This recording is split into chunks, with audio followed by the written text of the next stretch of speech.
Today on Keith's Keys, a very special guest, the first time ever guest. This is Mark Sforzini from St. Petersburg Opera.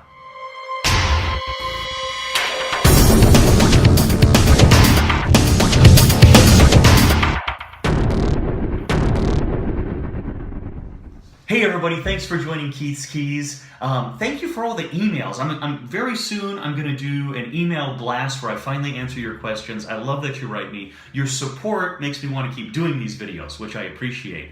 As I said, our very first ever guest interview, the General Director and Founder of St. Petersburg Opera. Thank you so much for joining us and talking to all my singers here today. I really appreciate it. It's so nice to be with you, Keith, and I feel very honored to be your first guest. Cool. So let's first talk about, now the big topic for today, right, is we want to help you guys get work. So we're going to end up talking about the 3 top things that he looks for in auditions. But before we get there, let's first talk about, you're the founder of this company.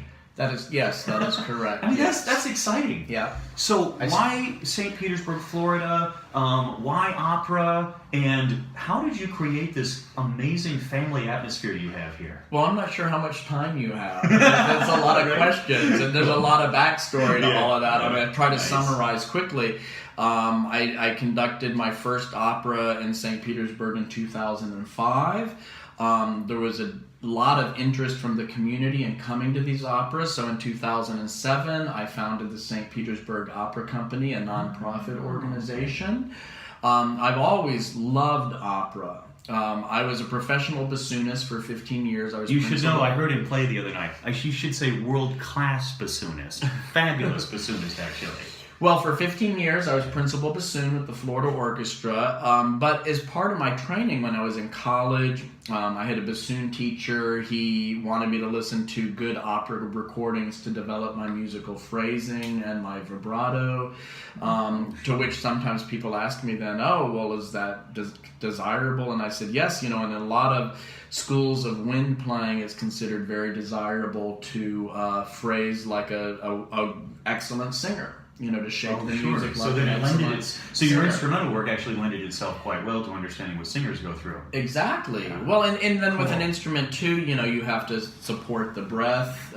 You have to shape phrases. You have to have an attack to the sound. You have to have an onset to the sound. You have to release the sound. You have to interact with others in ensembles sometimes. Right. As a musician. So excellent training. There's a lot of things. So what was related to so the singing. Musical background was great. So what was the particular draw to opera, and why found an opera company? Well, somewhere between crazy and awesome, right?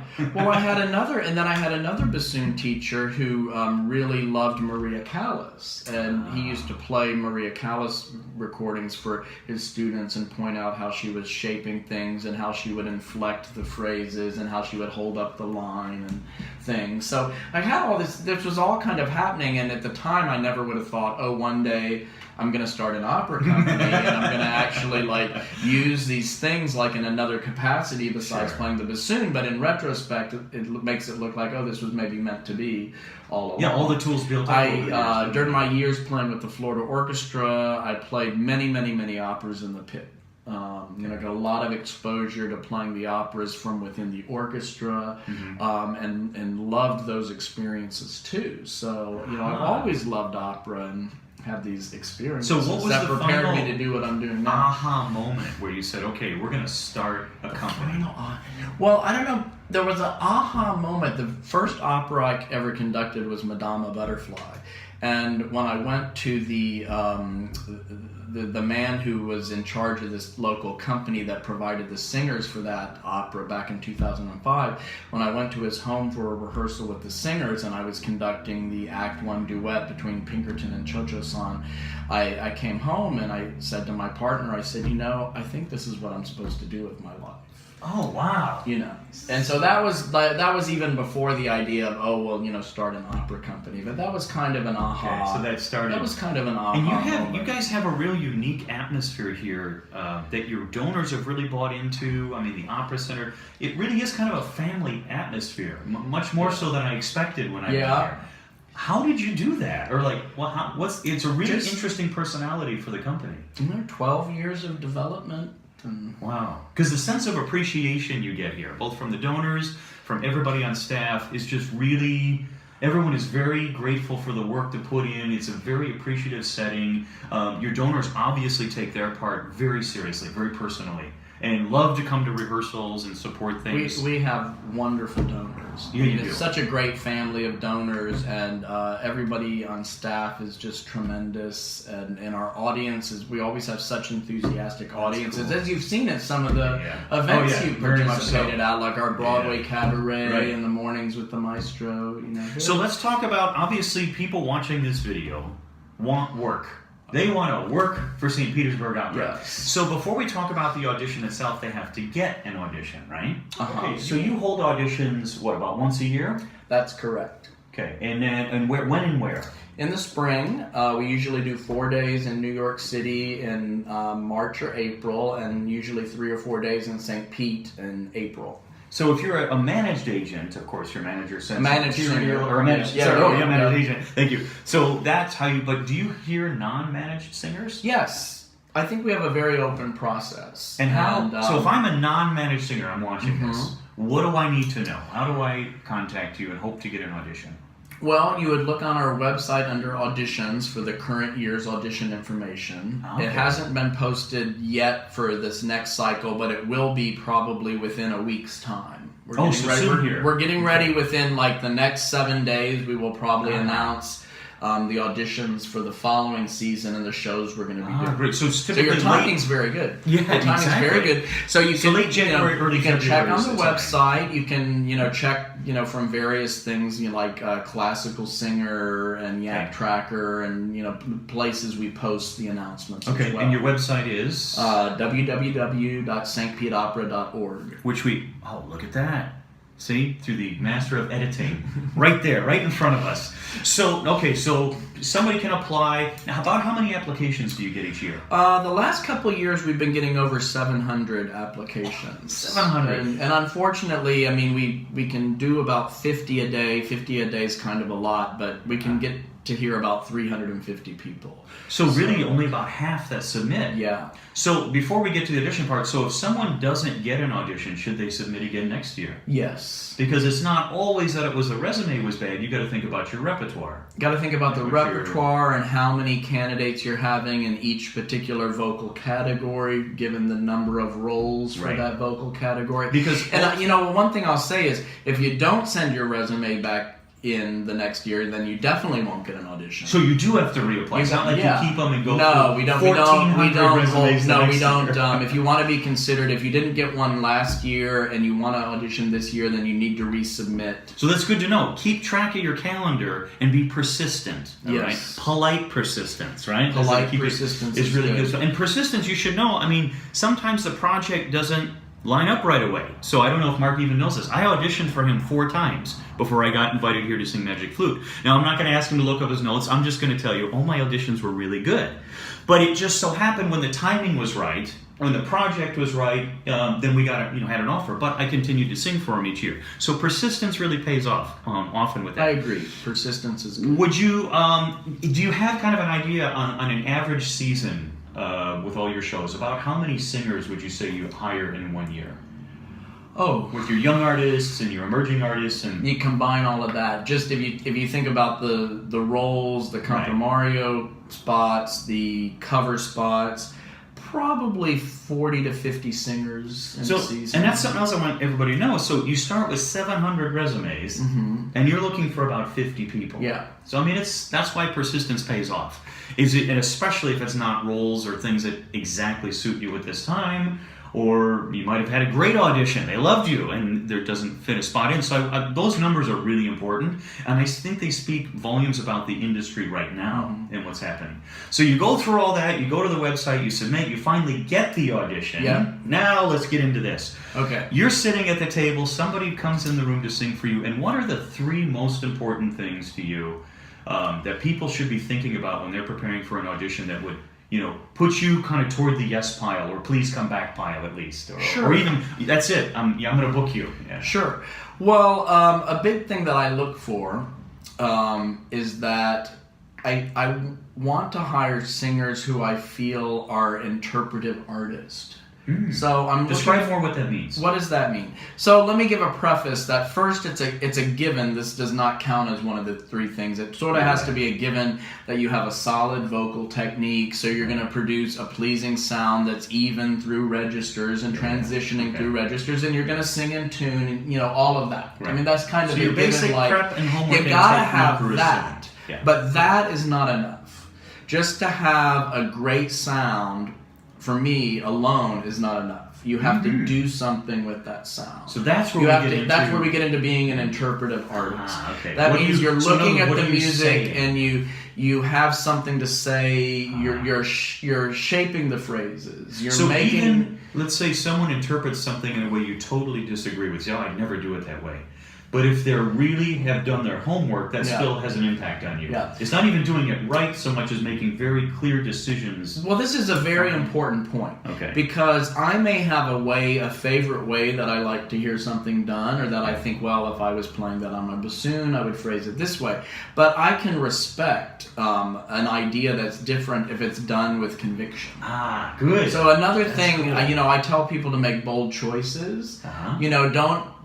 Sometimes when I work with singers in a master class or a coaching, and I'll ask them about their ideas, and they'll say, well, I sort of do this here, and then I kind of do mezzo forte here, and then I'm sort of thinking like mezzo in other words, they haven't here. really decided anything. A lot of sort ofs and kind ofs, and to me that's not a clear, definitive choice. Oh, excellent. So I'm not always necessarily looking for somebody who does it exactly how I might have interpreted it, but I am looking for conviction in the interpretation. I love that. Conviction and interpretation that has really conviction. Great. You're not afraid to make something out of the cadenza. Right. To give it a shape, to not rush it. I think a lot of young singers. A big difference I see sometimes between young professionals and more experienced professionals is that they know that in cadenzas and sometimes cadential moments they understand how to take time and how to make a moment and get on your breath. Yeah. And really, that's great. I love that. That's the first thing you watch for. So what would be the second thing? Have to be an interpretive artist. Right. I think the second thing is, this is getting a little out of the audition arena, but I think, you have to be, and maybe this comes in with re-engagement after people have worked here, but you need to be an excellent team player, you need to have a reputation for working well with others, and being professional, and showing up prepared. You can get a sense of that, how people respond in a room, right? You do get a vibe. Okay. I mean, there is that vibe. I don't know how to tell and this people is always, how to prepare this is always that, tricky, right? Because you don't want to get chit-chatty and waste your time. Right. But you don't want to be cold and come in and just sing and leave. Right. A little chit-chat or friendly or be yourself. I mean, it's okay to just be yourself and walk in. Yeah. Say, hi, how are you today? And then here's what I'm going to sing. And you give a vibe that you'd be fun to work with. Because, we're here for 4 weeks, and if you don't like somebody, it's a long 4 weeks, So you gotta have people you like working with. So that's really cool. I like that, team player. And then what would be the third thing that people want to be thinking about? The third thing. I think is cool. The other thing is I'm looking for people who can act well. Oh, okay. So then it's not even it's not even just about you have a great instrument and you can shape it and make it musically interesting, but then I need to see that you understand the character. So you want bold choices physically and vocally. Yes.